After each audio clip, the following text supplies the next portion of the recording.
চাওঁতে ADRE পৰীক্ষাৰ দুটা পৰীক্ষা আমি পাৰ কৰিলো এতিয়া শেষ পৰীক্ষাটো অহা 27 অক্টোবৰত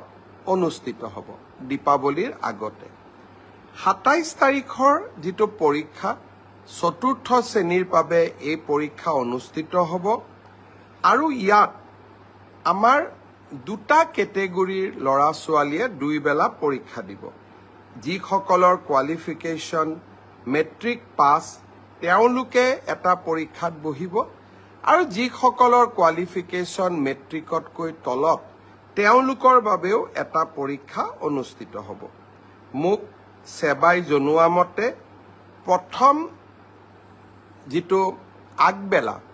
8,27,000 পৰীক্ষাৰ্থীয়ে পৰীক্ষাত বহিব আৰু পিছবেলা 5,52,000 পৰীক্ষাৰ্থীয়ে পৰীক্ষাত বহিব মই আকৌ এবাৰ সকলো পৰীক্ষাৰ্থীকে শুভেচ্ছা জনাইছো আৰু পৰীক্ষাৰ্থীসকলক আমি এটা সুন্দৰ পৰিৱেশত পৰীক্ষা দিয়াৰ সুযোগ আৰু সুবিধা দিম তাক মই পুনৰ আকৌ এবাৰ প্ৰতিশ্ৰুতি দিছো যিখন কুৱেশ্যন পেপাৰ পৰীক্ষাৰ পিছত সেইখন আপোনালোকে ঘৰলৈ লৈ আহিব পাৰিব OMR sheet আপোনালোকে আবেদন কৰি সংগ্ৰহ কৰিব পাৰিব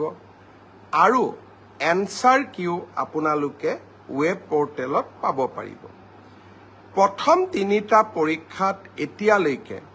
OMR sheet পেপাৰ 3 95,023 গৰাকী ছাত্ৰ ছাত্ৰীয়ে সংগ্ৰহ কৰিলে পেপাৰ 4ত 20,055 গৰাকী প্ৰাৰ্থীয়ে OMR sheet সেবাৰ পৰা আবেদন কৰি সংগ্ৰহ কৰিলে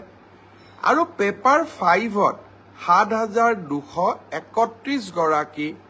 প্ৰাৰ্থীয়ে OMR sheet সংগ্ৰহ কৰিলে মই যিমান ভাবিছিলো সিমান ষ্টুডেণ্টে OMR sheet লোৱা নাই হি আমাৰ ওপৰত থকা বিশ্বাসকে খুচাই তথাপিতো যিসকলে আবেদন কৰিব তেওঁলোকক আমি OMR sheet উভতাই দিম